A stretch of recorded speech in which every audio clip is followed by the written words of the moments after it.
You would think that growing up in Japan with a Japanese mother, I would be fluent in Japanese, right? No, absolutely not. I lived in Japan for 9 years and I barely spoke a single word of Japanese. This is the story of how I overcame the odds of me finally learning how to speak Japanese. Looking back at my journey, I can say that it definitely wasn't easy, but there were certain things that I had to go through in order for me to finally break through. And so I was able to break it down into a 3-step system that worked for me. And if you are anywhere near serious in studying Japanese, I highly suggest you take a look at this. Step 1, memorization. It wasn't until high school where I finally had the chance to take Japanese class. So I was excited and I took 3 years of that. And although it was fun, I can say that I still wasn't able to speak Japanese. And I even took some Japanese classes at university too. And it wasn't until one of my Japanese teachers at a community college assigned us a certain book published by Japan Times. And it was this book that laid the true foundation for my basic Japanese, the Japanese that I just didn't have as a child. And so in this book, there was half of it was, I would say, dialogue or conversation, like Mr.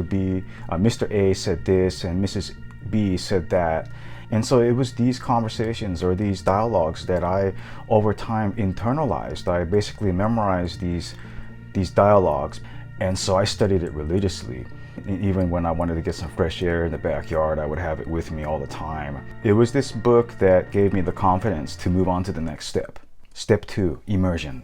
So I had a Japanese friend who owned an English school in northern Japan, and so she would have some awesome summer camps there. And it was these camps where I would see these kids play with each other in their language, and they would say kids words, words that I never learned as a kid, but it was really awesome to see this. And I can say that this was probably the beginning of my language immersion in a way, which was funny because I was there to teach English.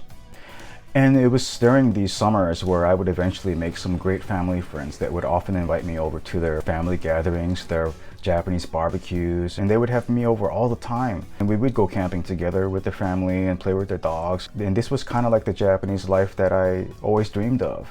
Keep in mind, folks, that these people didn't speak any English, so it was a sink or swim situation for me. And I have to say that although it was embarrassing, many times I sunk. And thanks to my handy dandy electric dictionary, that really helped me during these times.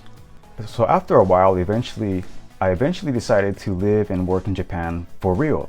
So I ended up working for an English school myself. For about 5 years, I would teach these kids myself. And it was during these 5 years where I learned the intricacies of Japanese, how the Japanese would speak to each other. So I was teaching anywhere from 3 years old to all the way up to high school.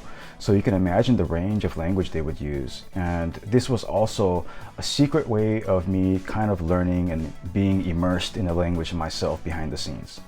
Although the kids didn't know it at the time, I was actually immersing myself in the language and culture while I was in these classrooms with them. So this leads me to the final leap, step 3. After a while living in Japan, I eventually found the love of my life, who happened to be Japanese. So step 3 was marriage.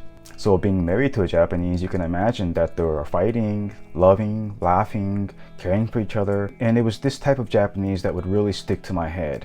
And living with a Japanese, you can definitely get to learn the intricacies and subtleties of the language, what to say, what not to say, all these little things. It definitely helped improve my level of Japanese to a higher level.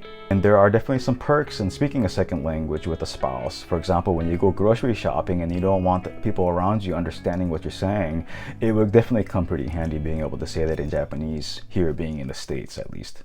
My Japanese teacher once told me a long time ago that if we had to compare learning Japanese to getting into a boat to sail across the Pacific Ocean, that we haven't even gotten into the boat yet.